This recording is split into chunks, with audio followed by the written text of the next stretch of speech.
Currículo do Dr. Deltan Martinazzo Dallagnol. Procurador Regional da República, membro da Força Tarefa da Operação Lava Jato. Mestre pela Harvard Law School. Graduado pela Universidade Federal do Paraná. Experiência na área de Direito, com ênfase em Direito Penal e Processual Penal.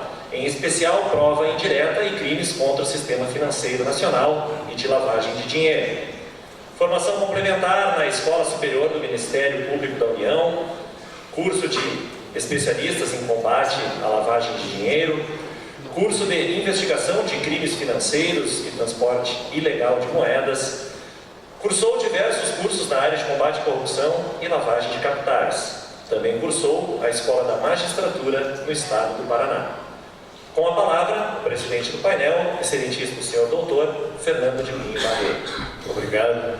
Senhores, nós demos uma forte abreviada, é um currículo bastante extenso, que demonstra não só a inteligência já sabida e proeminência do Dr. Deltan, como a farta preparação. Então é um grande privilégio o senhor realmente ter aceito o convite, foi para nós uma honra.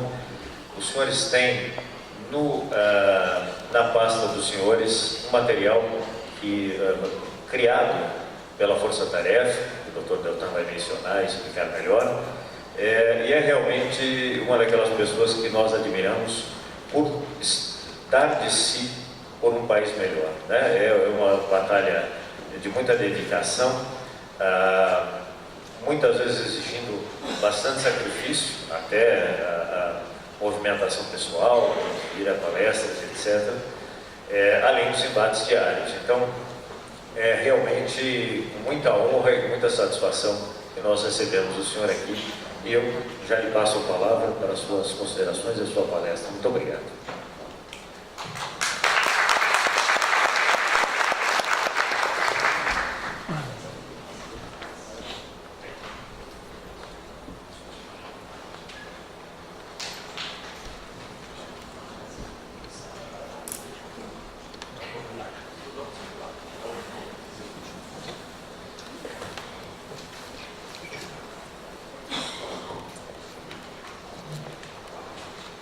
Bom dia novamente.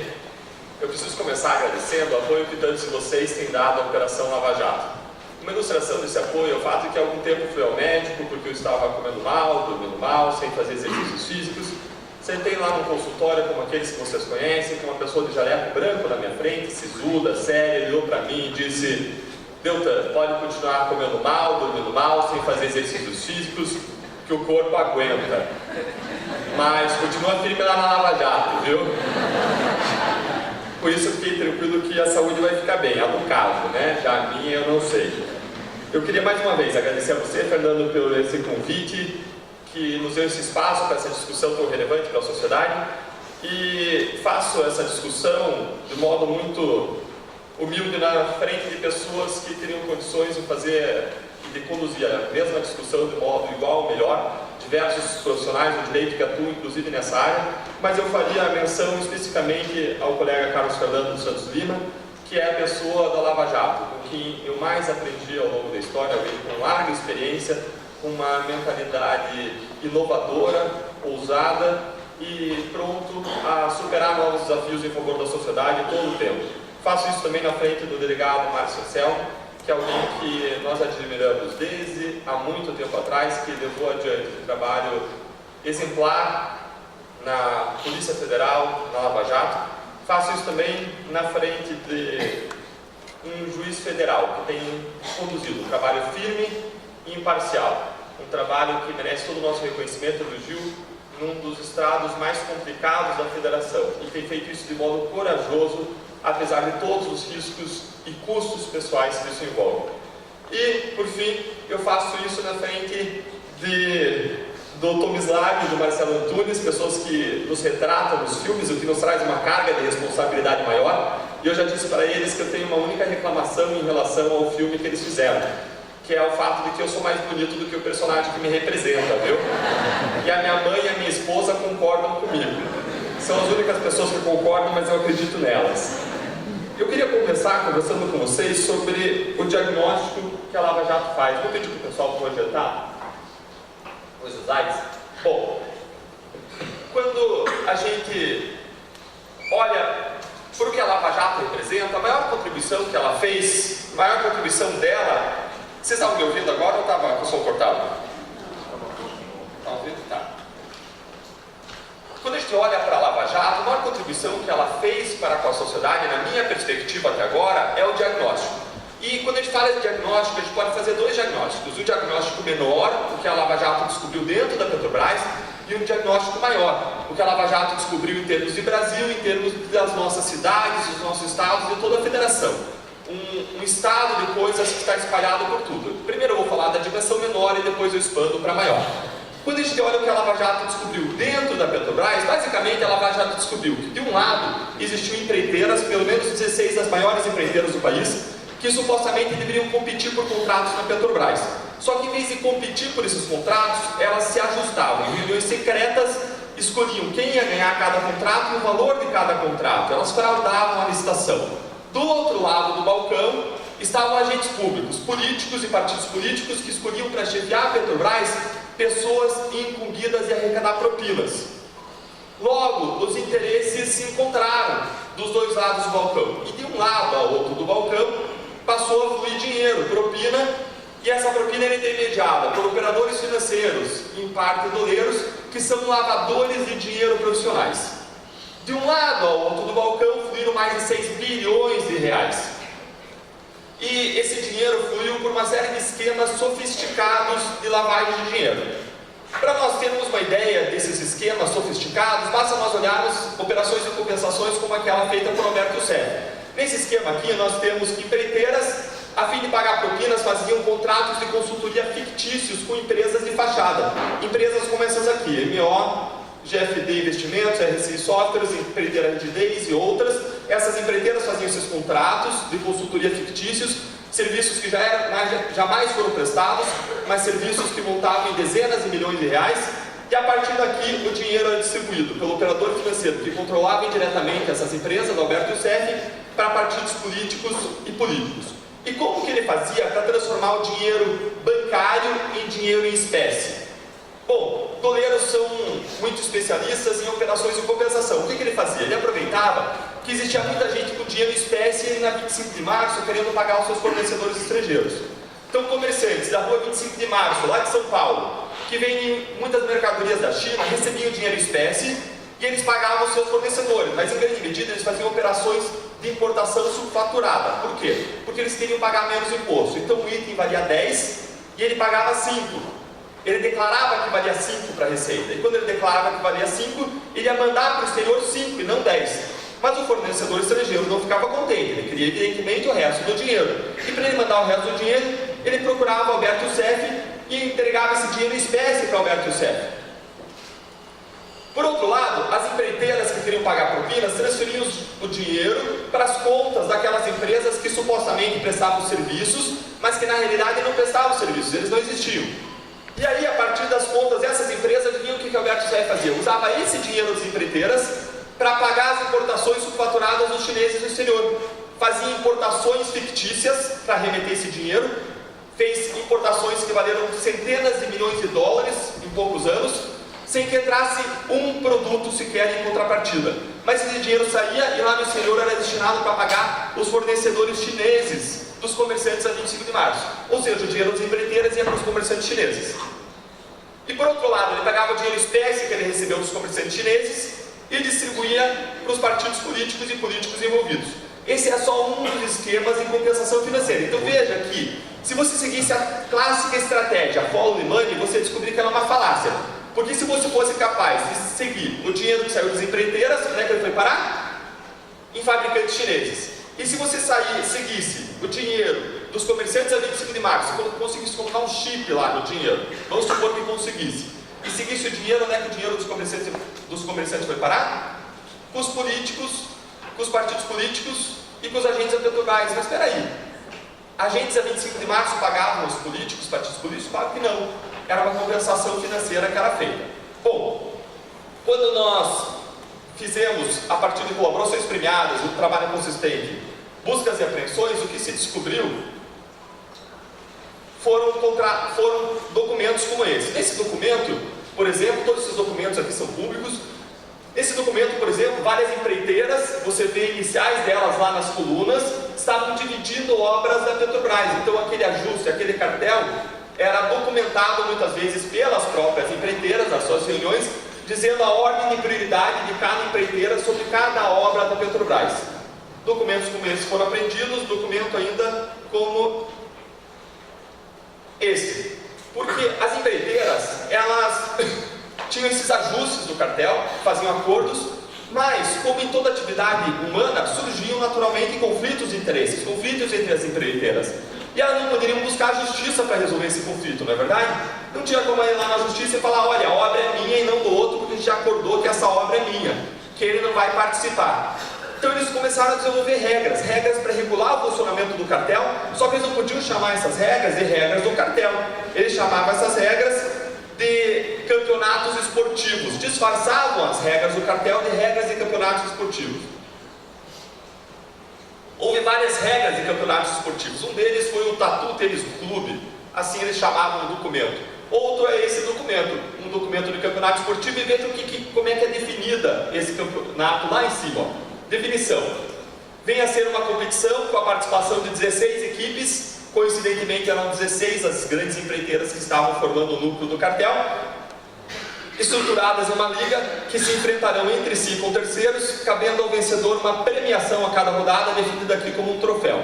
E aí vejam o objetivo: a competição visa a preparação das equipes para competições nacionais e internacionais, objetivando sempre a obtenção de recordes e a melhoria dos prêmios, ou seja, majorar o valor dos contratos, majorar o valor que o governo, os órgãos públicos iam pagar pelos contratos, um dinheiro que ia sair do seu e do meu bolso.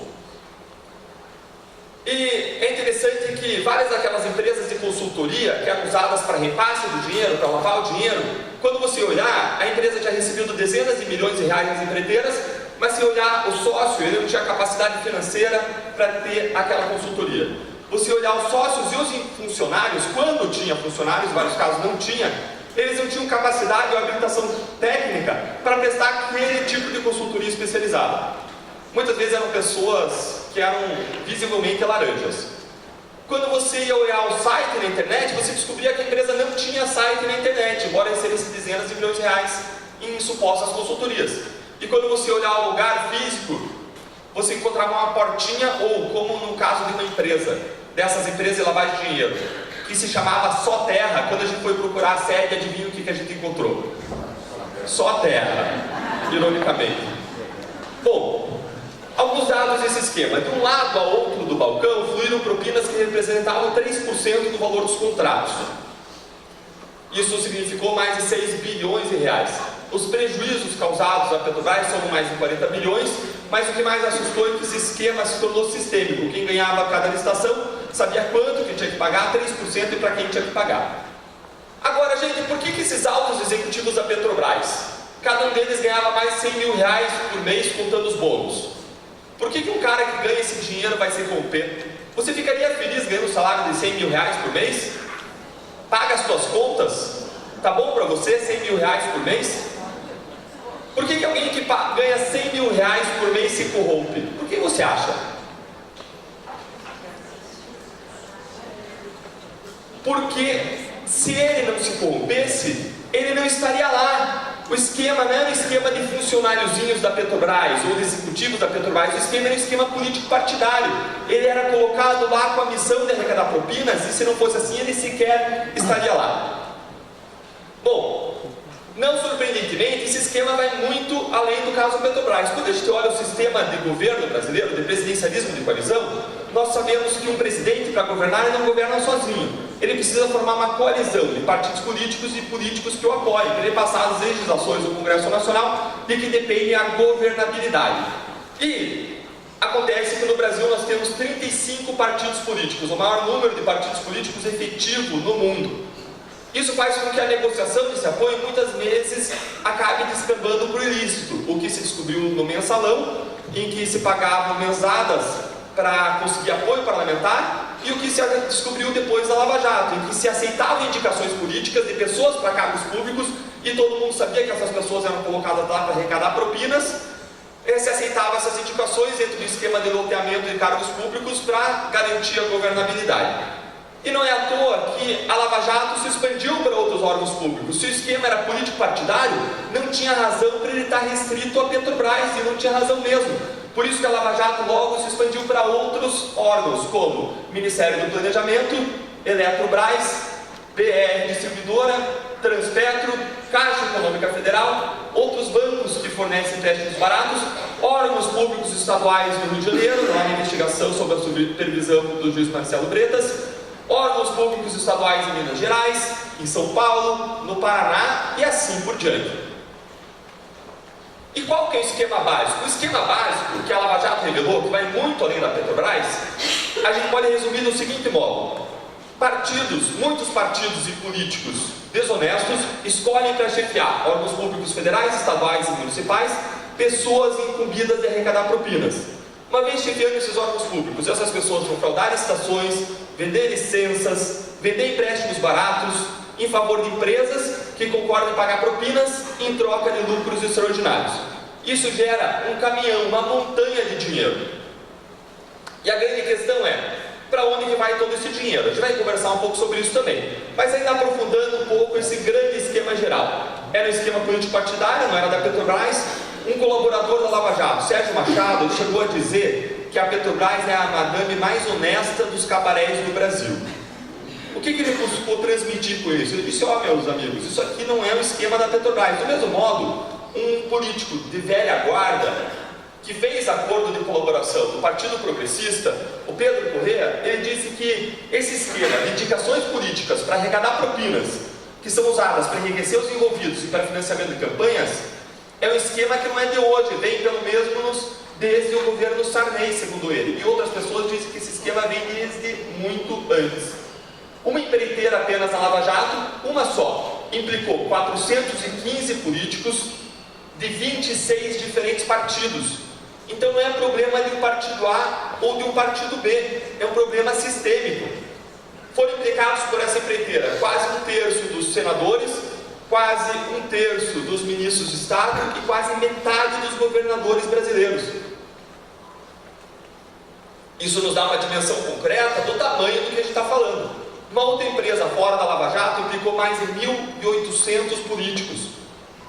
Eu preciso aqui fazer duas ressalvas importantes. Eu não estou dizendo que todo político é corrupto. Não. Existem políticos íntegros, honestos, e nós devemos valorizá-los. E pior, quando você diz que todo político é corrupto, você tem um efeito contrário àquele que você busca. Você desestimula a entrada de pessoas íntegras na política. Em segundo lugar, eu não estou criminalizando a política. Pelo contrário, a única solução que nós temos para esse problema que arranha, que corrói a nossa democracia, é mais democracia. E é mais democracia por meio da política e por participação de vocês, arregaçando as mangas na política. Não tem atalho, não adianta flertar com soluções ditatoriais, com soluções autoritárias. O único caminho de solução para esse problema que ataca a nossa democracia é mais democracia. É o nosso envolvimento com a gestão da coisa pública. E mais ainda, existem muitos administradores, chefes de repartições, chefes de órgãos públicos são íntegros e fazem um excelente trabalho. Bom, um livro, que é o melhor livro que eu li sobre corrupção no Brasil, é esse livro, Corruption and Democracy in Brazil. Ele foi coordenado pelo Timothy Powell e pelo Matthew Taylor. E nesse livro, a Fiona Macaulay escreve um artigo e ela fala o seguinte: os problemas do presidencialismo de coalizão que foram visíveis no cenário nacional no escândalo do Mensalão de 2005 estão também presentes como governadorismo de coalizão nos estados e como prefeitorismo de coalizão nos municípios. E, gente, isso você verifica se você der um Google e busque mensalinho em prefeitura. Você vai encontrar que existiam esquemas semelhantes ao mensalão, identificados, por exemplo, lá em Guarujá, identificados em Foz do Iguaçu, no Paraná, pagamento de mesada pelo prefeito para vereadores, para conseguir o apoio político, e em cidade, inclusive, de Mato Grosso do Sul, que eu sempre esqueço o nome. Mas lá tem um caso também visível, e se der uma pesquisada mais a fundo, você vai achar em outros lugares. Esses problemas que se identificaram no caso Lava Jato são problemas do nosso sistema político partidário. O Carlos Fernando, com muita autoridade, vai falar sobre isso um pouco mais tarde com vocês também. E a grande questão para a gente entender o Brasil é: para onde que vai tanto dinheiro? Para onde que vai tanto dinheiro desviado? Bom, uma primeira parte desse dinheiro vai para o bolso dos envolvidos, para o seu enriquecimento. O ex-governador do Rio de Janeiro, Sérgio Cabral, foi acusado pela Lava Jato lá do Rio de Janeiro de ter desviado para o bolso dele mais de 300 milhões de reais. Esses ovos foram colocados em diferentes cestos: barras de ouro, diamantes, joias preciosas, contas mantidas em paraísos financeiros em nome de empresas offshores. Fazendo parênteses, quem aqui sabe como é que é usado uma offshore para lavar o dinheiro? Levanta a mão. Quem sabe como que usa uma offshore para lavar o dinheiro? Aqui, claro, os colegas aqui na frente vão saber, e atrás, quem sabe? Bom, uma offshore, gente, é uma empresa que, se você quiser, agora mesmo você entra aí no teu celular, você vai consultar uma página de um escritório no Panamá, no Uruguai, e você compra uma offshore. Uma offshore é uma empresa sediada lá no Uruguai, no Panamá, que vai estar em nome de laranjas. E essa offshore, quando você comprar ela, você não vai ter ela passada para o teu nome. Você vai sim receber uma procuração quanto os poderes para você administrar ela. Aí você pode pegar essa offshore, esses documentos que te dão poderes para você gerenciá-la, você vai lá na Suíça e você abre uma conta na Suíça. E você pode fazer ordens de transferência, receber pagamentos, mas lembre que essa conta não está no teu nome, está no nome da offshore, e a offshore também não está no teu nome. Ou seja, a offshore é uma tática é uma sofisticação da figura do laranja. É uma tática de esconder quem são os verdadeiros donos dos recursos. Por isso que o ex-governador de São Paulo, Paulo Maluf, supostamente corrupto, né, acusado por corrupção tantas vezes, ele dizia: não, eu não tenho dinheiro no exterior. Se achar, pega para você, não é meu. Por quê? Porque não estava no nome dele, estava em nome de empresas offshore, mas nada mais são do que refinamentos de laranjas. É uma operação um pouco mais sofisticada para você ter recursos que você controla, que são teus, mas em nome de terceiros, e esse terceiro é uma offshore. Bom, então a primeira parte do dinheiro vai para o bolso dos envolvidos. Agora a segunda parte do dinheiro, que é desviado, vai para um destino ainda pior. E qual que é esse destino ainda pior? É o financiamento de caras campanhas eleitorais. Mas, Deltan, como que isso pode ser pior do que o cara embolsar o dinheiro? Isso é pior sim, eu consigo explicar para vocês por quê. Porque campanhas caríssimas, turbinadas a propinas, fazem qualquer candidato parecer um anjo. Algumas pesquisas mostram que quanto mais o cara investe na eleição, maior é o número de votos que ele recebe. Então vejam que a propina alavanca a permanência dos corruptos no poder. Uma vez permanecendo no poder, eles vão manter ou ampliar os seus esquemas, gerando mais propina, o que gera mais permanência no poder. E quando a gente vê, tem um círculo vicioso que deturpa a nossa democracia e nos torna prisioneiros da corrupção. Então não é que o brasileiro escolhe o corrupto, é que no nosso sistema político existe uma espécie de seleção natural adversa. Lembra aquilo que a gente aprendia na escola? Os animais mais fortes sobrevivem e se multiplicam? No nosso sistema político, os animais mais fortes são os animais corruptos, são aqueles que sobrevivem e que se multiplicam.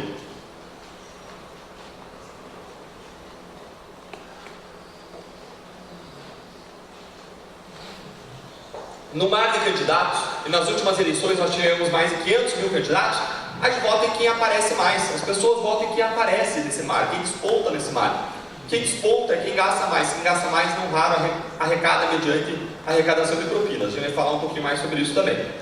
Agora, o fato é que em propagandas hollywoodianas de televisão eleitorais, você vê aquele cara que você sabe que é corrupto, gente, e até você se emociona vendo aquela propaganda bonita, com música, com uma criança abraçando o cara, até você que sabe se emociona.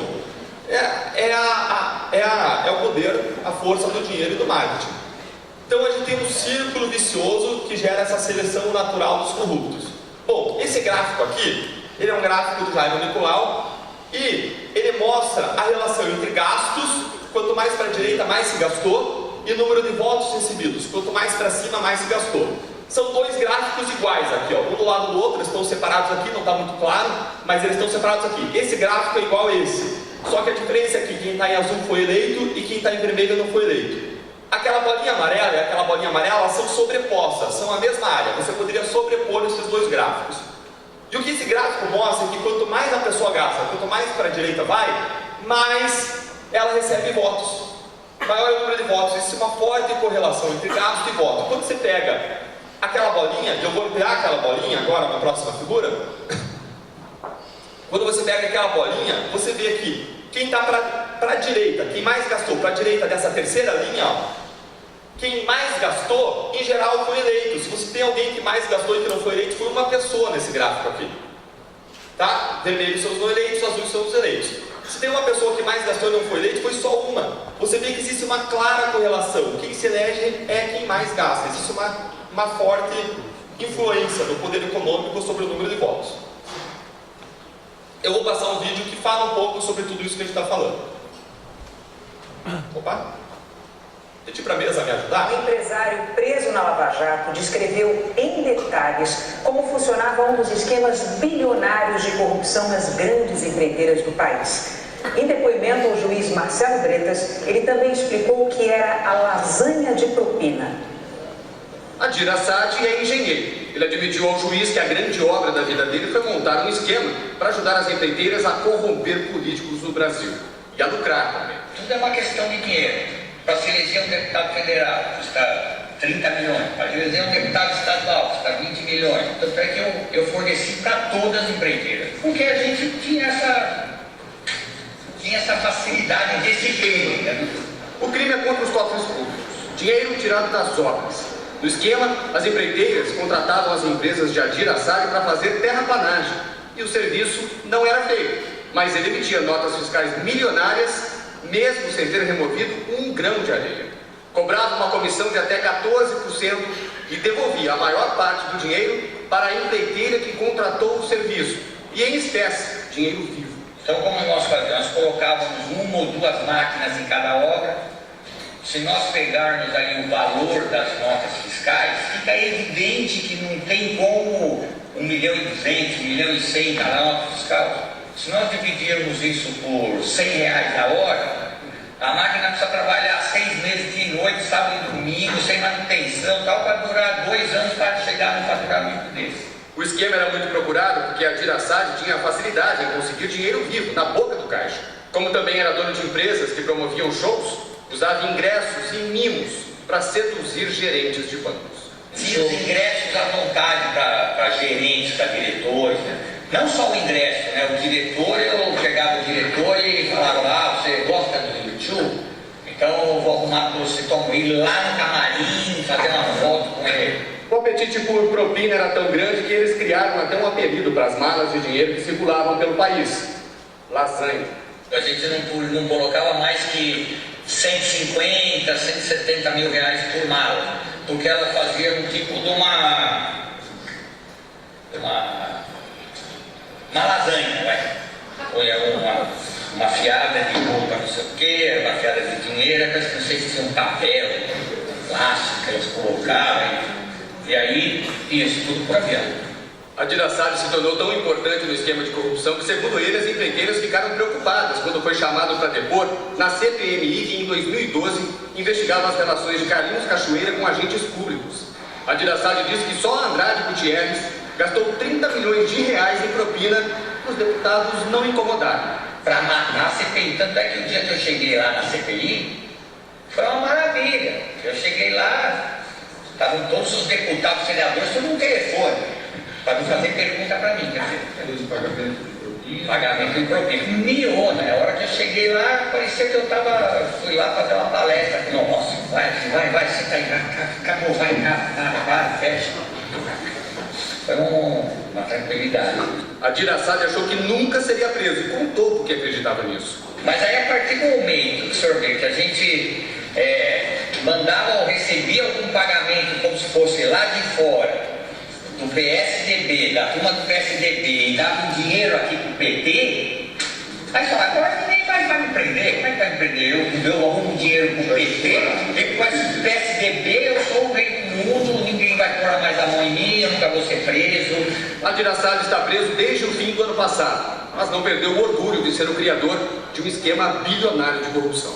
Eu gerei 1 bilhão e 700 milhões de propina, eu sozinho. A Andrade Gutierrez depois continuou colaborando. Obrigado, pode encerrar. Obrigado.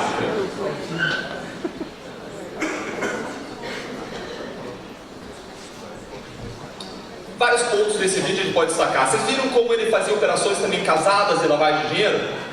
Ele recebia dinheiro de shows que ele fazia em espécie.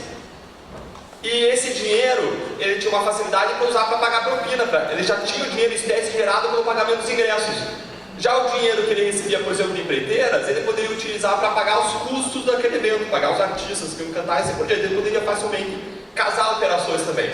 Outra coisa que é digna de nota aqui é o fato de que ele falou que custa para eleger um deputado 30 milhões. Vocês viram isso? Perceberam o que ele falou? Não, para você eleger um deputado custam 30 milhões e um bom programa de governo. Não tem nada disso, né? Custa 30 milhões para eleger. Esse é o ponto. Existe um valor que se considera como custo para eleger um deputado. E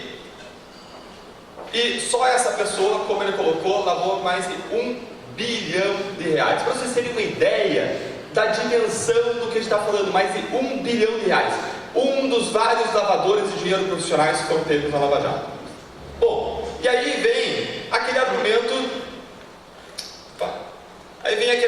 que a gente volta e meia encontra falando que, não, na verdade, o que a Lava Jato está fazendo é criminalizar a política, punir Caixa 2, investigar casos de campanha. Será que é isso mesmo? Vamos entender um pouco melhor essa questão? Bom, Caixa 2 e corrupção, gente, não tem nada a ver em princípio uma coisa com a outra. Quando se fala de corrupção ou não corrupção, você está fazendo uma classificação de acordo com a origem ou razão do pagamento.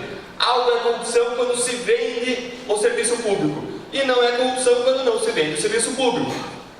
Já quando você fala de Caixa 2, você está falando de destino do pagamento. O dinheiro recebido em corrupção ou em não corrupção, ele pode ter diferentes destinos. Pode ter por destino o Caixa 1 eleitoral, o Caixa 2 eleitoral, ou enriquecimento, lícito ou ilícito. Vamos entender um pouco essa relação. Bom, alguém pode doar um dinheiro para a campanha eleitoral, uma doação registrada de dinheiro lícito. Nada de errado, plenamente legítimo. Alguém também pode doar um dinheiro para a Caixa 2 eleitoral. Então a empresa pega o dinheiro que ela recebeu lícito da venda lá dos seus produtos e faz uma doação para a campanha, mas pede para não ser registrada. Ou o candidato pede para não ser registrado. Isso pode acontecer por uma série de razões. Ou porque a empresa não quer registrar porque sonegou, ou porque a empresa não quer se vincular com aquele político, ou porque o político pode não querer usar aquele dinheiro para fins ilícitos, compra de voto, então não quer registrar. Por uma série de razões isso pode acontecer. E o dinheiro não registrado, isso configura um crime lá do Código Eleitoral. Isso não tem nada a ver com a Lava Jato. Isso é artigo 350 do Código Eleitoral. Ou ainda, você pode procurar um político e dizer: olha, achei você bonitinho, legal, vi lá a sua propaganda, me emocionei quando você beijou uma criança e quero te dar 10 mil reais. Você economiza lá a tua bolsa, teu salário e dá 10 mil reais para ele enriquecer. É um enriquecimento lícito, não tem nada de errado ele receber uma doação tua, assim como não tem nada de errado você doar para um amigo ou para uma outra pessoa. Bom, já o dinheiro de corrupção, ele pode ter diferentes destinos também. O político ele pode vender o serviço público, vender um voto e dizer: olha, deposita para mim, para minha campanha eleitoral, faz uma doação eleitoral. Em vez de você me entregar esse dinheiro por debaixo do pano, faz de conta aí que você está fazendo uma doação eleitoral para mim. Registra e me doa isso. Veja que é um pagamento de dinheiro de propina disfarçado de doação eleitoral. As condenações em Curitiba têm saído nesse caso como condenações por corrupção e concurso formal com lavagem de dinheiro. Além disso, o dinheiro da propina pode se destinar para a campanha eleitoral, mas sem registro. O político pode receber aquele dinheiro em espécie, por exemplo, e empregar na campanha eleitoral sem registrar. Seria um caso de corrupção mais Caixa 2 eleitoral. Além disso, o político pode vender o voto dele, receber o dinheiro e botar no bolso. É corrupção mais enriquecimento ilícito próprio do político. Quando você busca classificar um pagamento como corrupção ou Caixa 2, isso objetiva te confundir. É a mesma coisa que querer classificar a raça humana em pessoas altas, pessoas baixas e pessoas do sexo masculino. Faz sentido uma classificação assim? Não faz, porque ela toma em conta critérios totalmente diferentes. O sexo é misturado com a altura da pessoa, são dois critérios diferentes. Então, quando se classifica o pagamento como Caixa 2 corrupção, o único objetivo disso aqui é confundir vocês.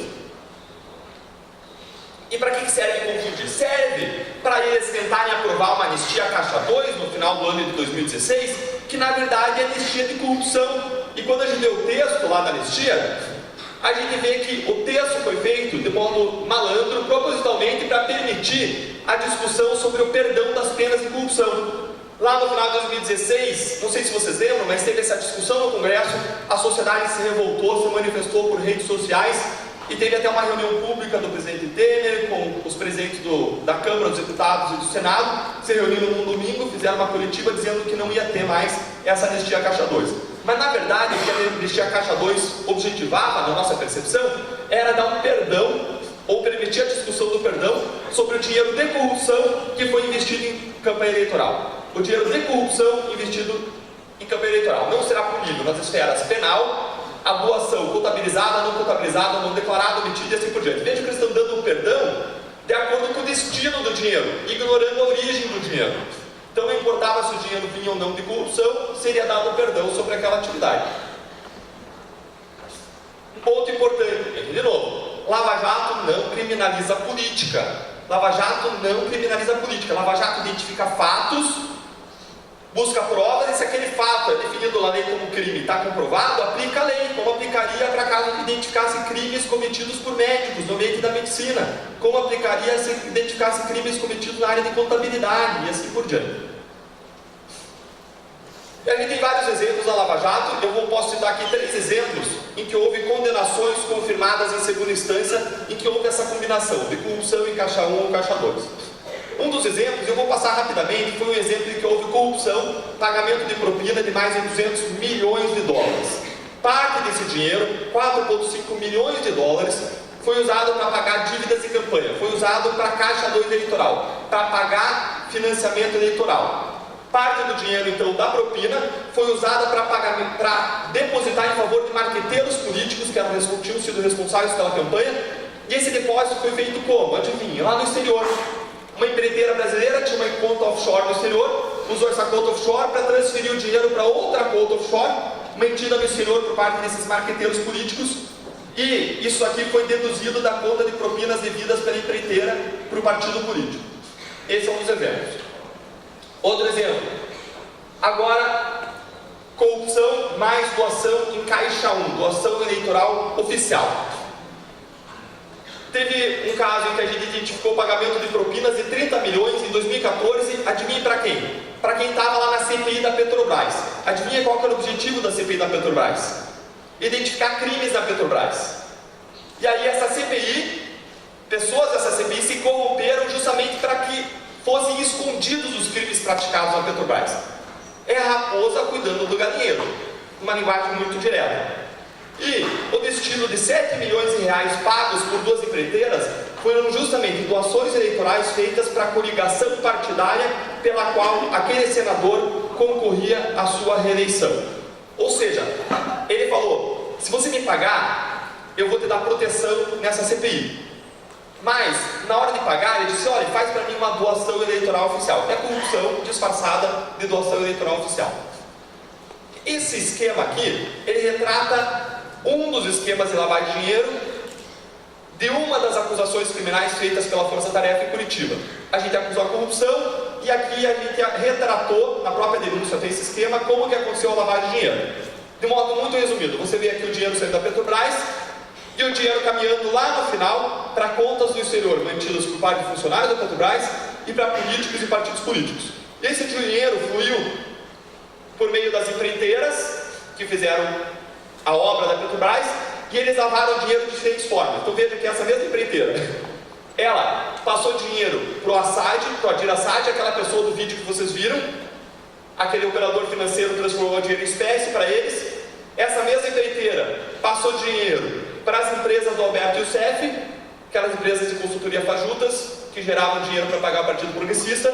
Essa mesma empreiteira lavou dinheiro por meio de um esquema de um outro operador financeiro, que remeteu o dinheiro para o exterior e depois pagou funcionários da Petrobras do exterior.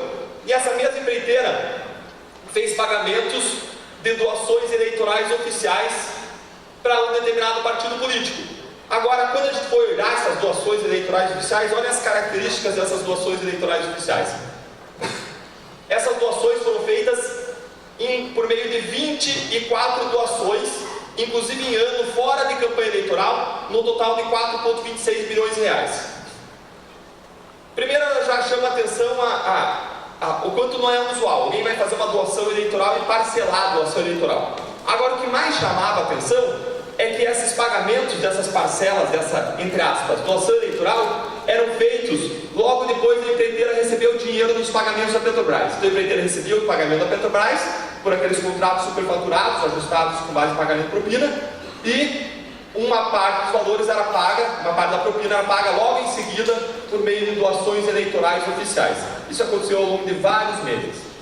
Isso também é outro caso com condenação confirmada em segunda instância. Eu gosto muito dessa definição do mecanismo feita pelo Palocci.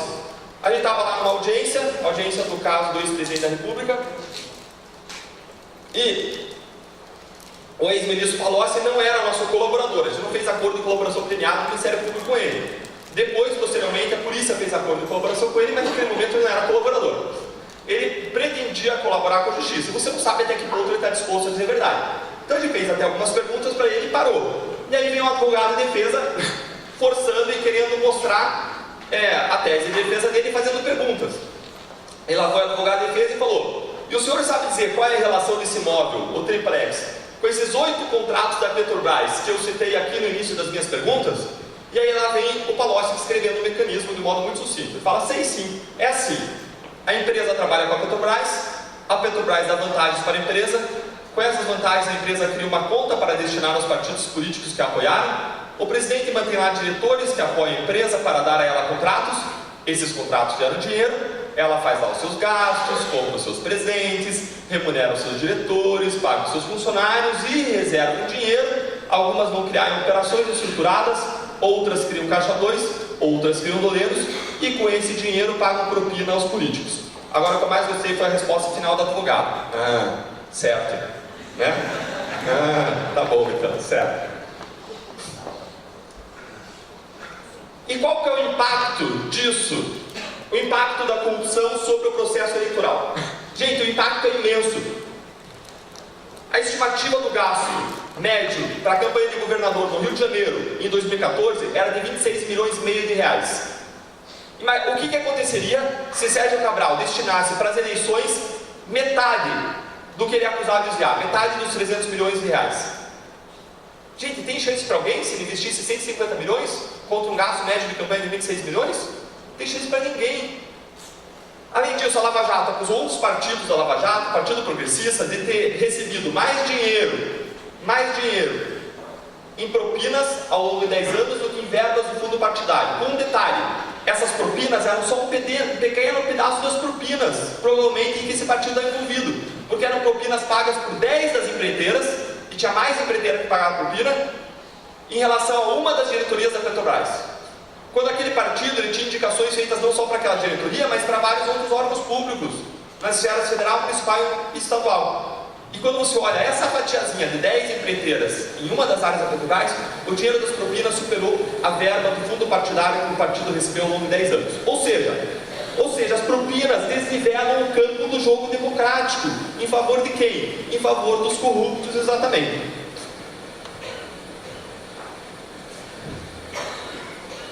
Certo, e a Lava Jato vai mudar o país, gente? A gente vai ter um antes e um depois da Lava Jato? O que vocês acham? A Lava Jato é um turning point na história brasileira? Muitas pessoas acham que sim, mas a nossa perspectiva, a partir do caso, que não é melhor do que a perspectiva de ninguém e que dialoga com outras perspectivas, a minha perspectiva particular, com base naquilo que eu conheço do caso, de outras experiências no mundo de lidar com corrupção, a resposta é não. A Lava Jato é um passo na direção certa, do império da lei, do Estado de Direito, mas se nós queremos mudanças, nós precisamos dar passos adicionais. A figura que eu tenho usado é que a corrupção sistêmica pode ser comparada ao cesto de maçãs podres. Não adianta você tirar as maçãs podres simplesmente. Se você só fizer isso, no dia seguinte você vai chegar lá e vai ter mais maçã podre. Você precisa sim mudar as condições de luz, de umidade, de temperatura, que fazem aquelas maçãs apodrecerem. Sem isso, no dia seguinte vai ter mais maçã podre lá. Se nós não formos além da Lava Jato, como sociedade, a Lava Jato pode significar simplesmente uma troca dos rostos corruptos do poder por outros rostos igualmente corruptos. Nós precisamos de reformas no ambiente empresarial, político e de justiça criminal que hoje favorecem a grande corrupção no Brasil. Bom,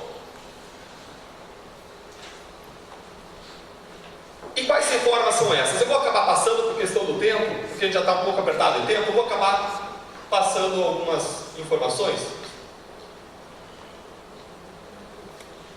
Quais reformas são essas? A primeira tentativa de fazer uma reforma sistêmica contra a corrupção, que é um problema sistêmico brasileiro, veio com as 10 medidas contra a corrupção.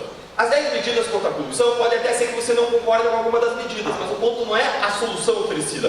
O ponto é o problema diagnosticado. Cada uma das propostas das 10 medidas contra a corrupção objetivava resolver um problema concreto existente. O nosso sistema de prescrição, por exemplo, é uma máquina de produzir sistemicamente impunidade. Prescrição existe ao redor do mundo, a gente tem que ter um sistema de prescrição, mas ele não pode ser uma ferramenta sistêmica de impunidade. Não é assim ao redor do mundo, é assim no Brasil. A gente tem que fazer ajustes no sistema de prescrição. Pode ser que alguém discorde das soluções propostas das 10 medidas, mas o problema continua lá. A gente precisa de outras soluções se aquelas não são aceitas. Esse pacote de propostas tinha 3 objetivos centrais: prevenção, reduzir a impunidade e recuperar o dinheiro desviado, criar instrumentos para recuperar o dinheiro desviado. É interessante que a primeira vez que veio à tona a ideia de propor propostas contra a corrupção, eu estava lá no meu gabinete, trabalhando lá na Procuradoria, tinha acabado a comida, e aí chamei um colega meu para a gente ir ao mercado comprar mantimentos. Era uma época muito corrida lá na Procuradoria, e a gente não tinha tempo de fazer tudo o que a gente queria fazer. Eu, nessa época também, chegava às vezes a nem querer ir no médico. Numa certa ocasião lá, a gente já tinha feito o acordo de colaboração premiada com o Paulo Roberto Costa, a Lava Jato não tem acelerado sobre os trilhos, e eu tive lá uma baita de uma dor de barriga. Falei, quer saber, eu vou consultar o meu médico por telefone. E o nome do meu médico, gastroenterologista em Curitiba, é Paulo Roberto Costa Claro. E a gente tinha feito acordo de colaboração premiada com o Paulo Roberto Costa, eu tinha pegado o telefone dele, para caso fosse necessário para alguma emergência. Você já mandou aquela mensagem para o grupo errado? Já aconteceu com você, para eu me sentir mais confortável? Aquela mensagem. Bom, e lá fui eu, peguei lá Paulo Roberto Costa, podia ser o meu médico, cliquei, e lá fui eu, doutor Paulo Roberto. Sou com a maior dor de barriga, indo ao banheiro toda hora. Quando eu vou ao banheiro, o aspecto é esse e aquele. Eu preciso da sua ajuda. E ele foi muito elegante até, não demorou muito, ele me respondeu, falou, prezado doutor Deltan, infelizmente não sou médico, mas sim engenheiro. Não posso lhe ajudar, mas desejo a sua plena recuperação. Gente, eu fiquei contente que eu não mandei foto para ele. E nessa correria, a gente foi ao mercado e quando estava passando as compras, o Diogo Castor, o colega mais novo da Lava Jato, tem cabelos castanhos, cacheados, esportista, tinha 30 anos nessa época, ele me fala, Deltan, vamos propor reformas contra a corrupção? A minha resposta para ele foi imediata, foi não. Não porque a gente não tem condição, não porque a gente não dá conta, a gente não dá conta das linhas de investigação que a gente tem para desenvolver. A gente já trabalha às noites e finais de semana nesse caso, já abre mão do tempo para a família. Ele aceitou talvez por respeito, a gente foi embora, ele silenciou, mas aquela conversa não silenciou na minha mente e no meu coração nos próximos 10 dias.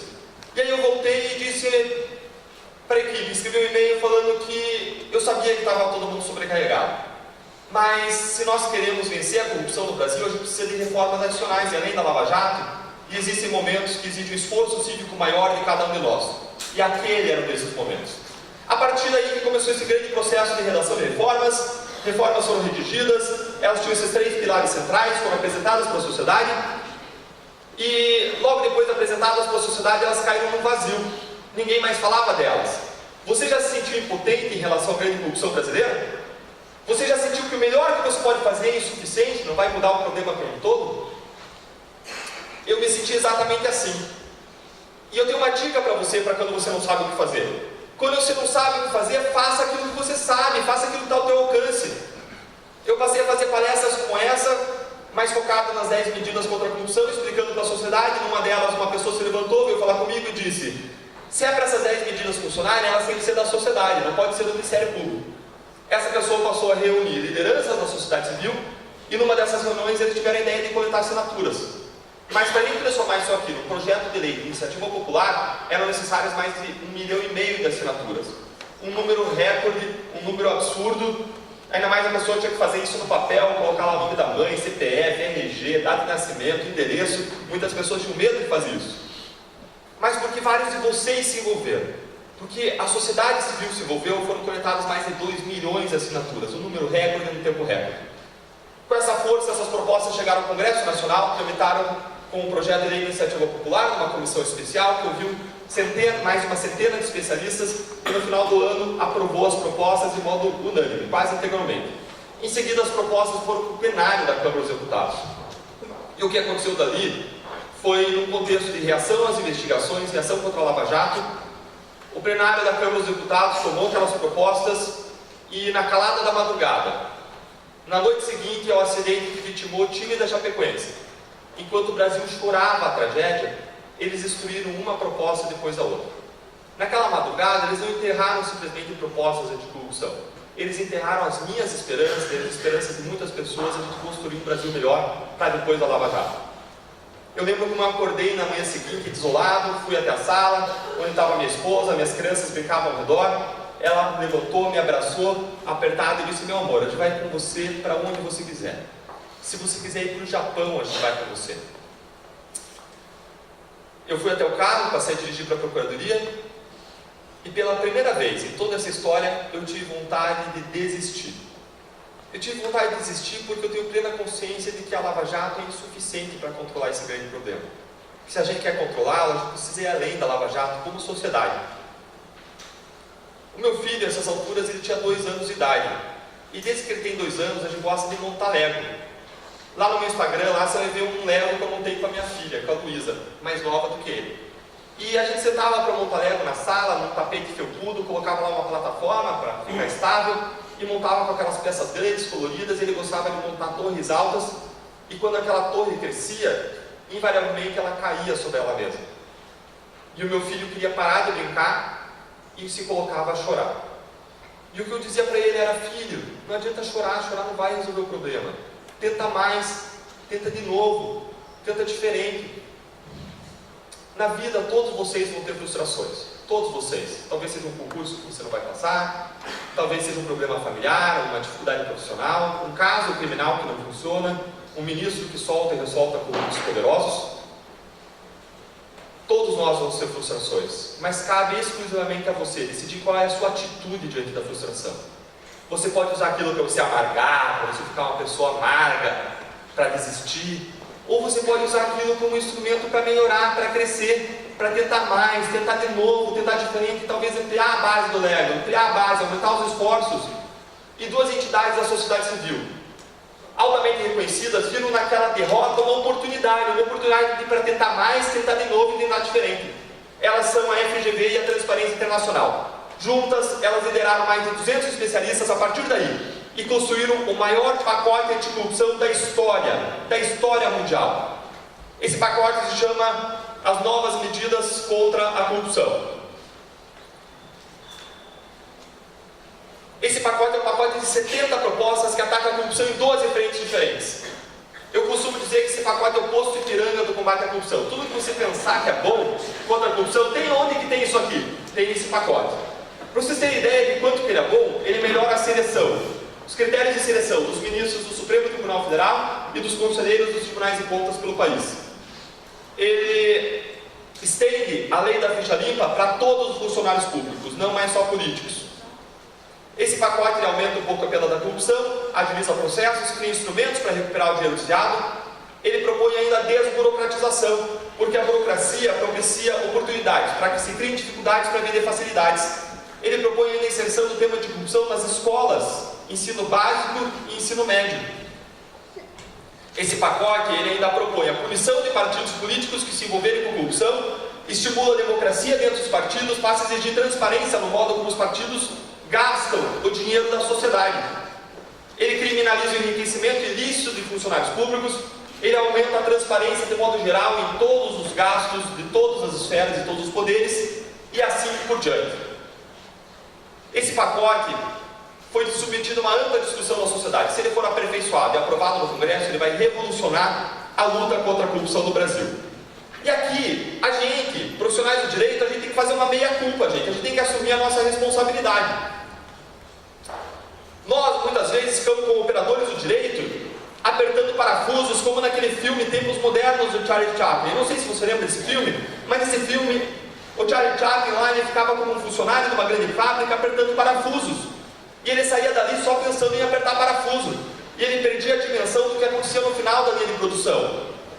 E nós, profissionais do direito, operadores, muitas vezes a gente fica fazendo o melhor no nosso caso, mas isso é insuficiente.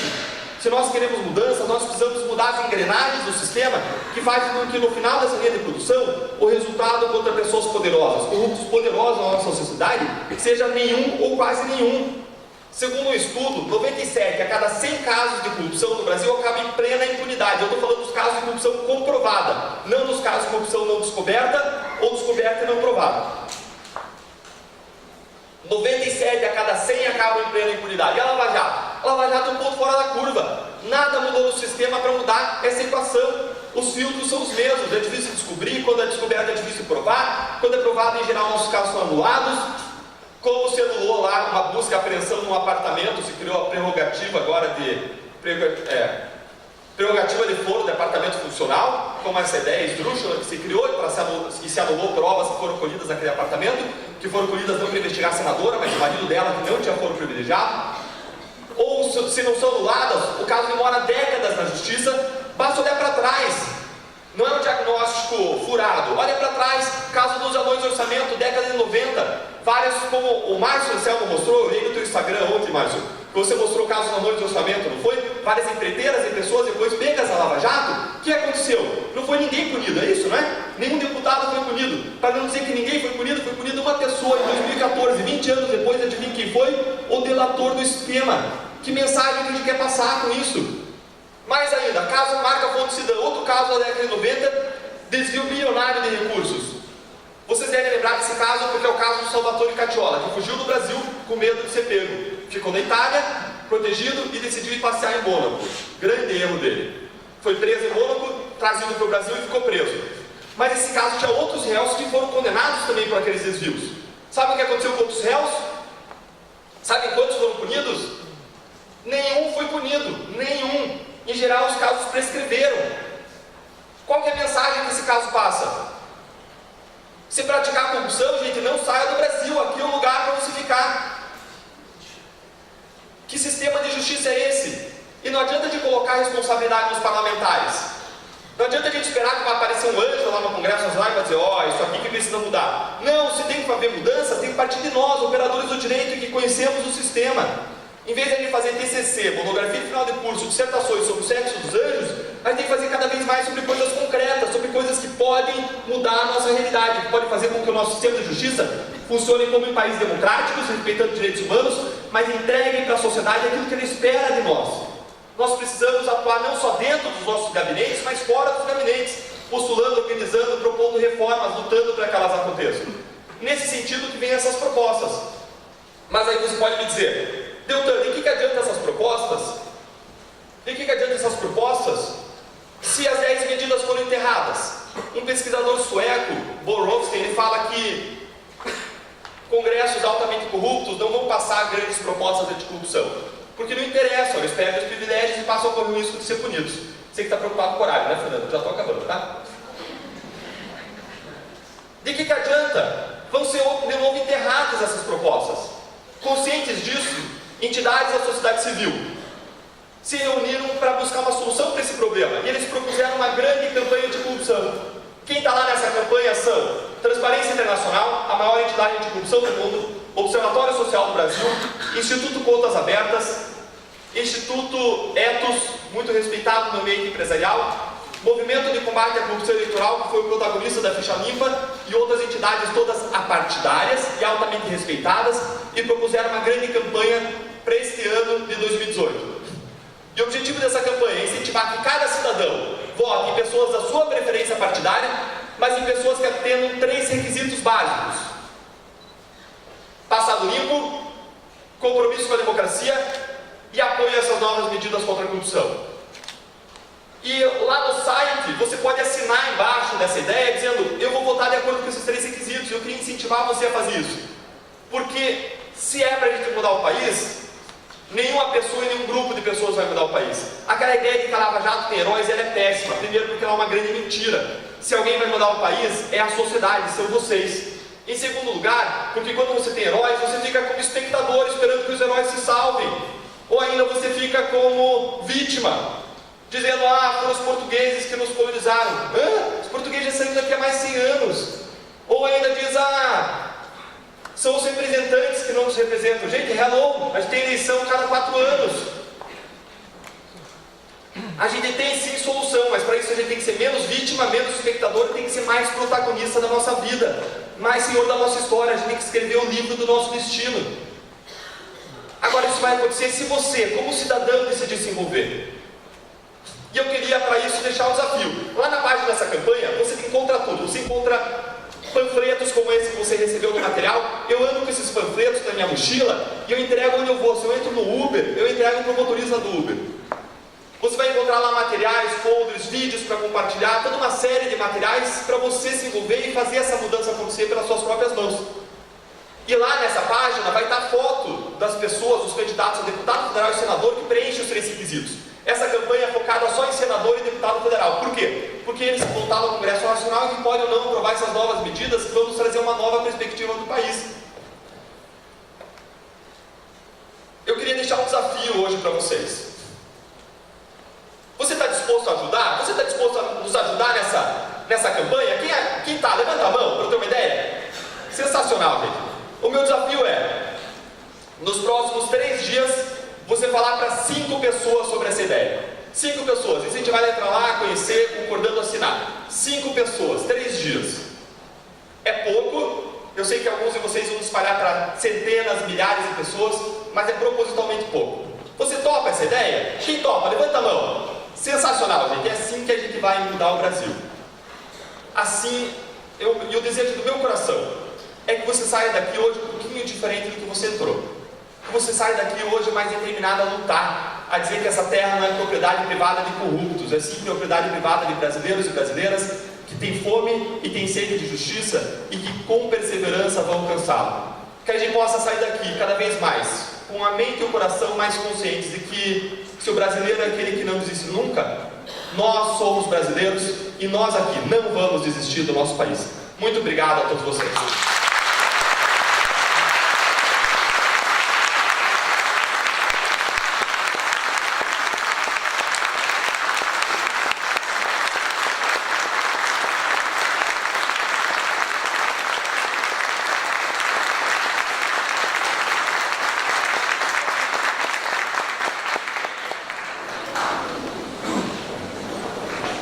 Deltan Dallagnol, eu creio que o senhor consolidou num patamar superior os anseios e os esforços de todos aqui.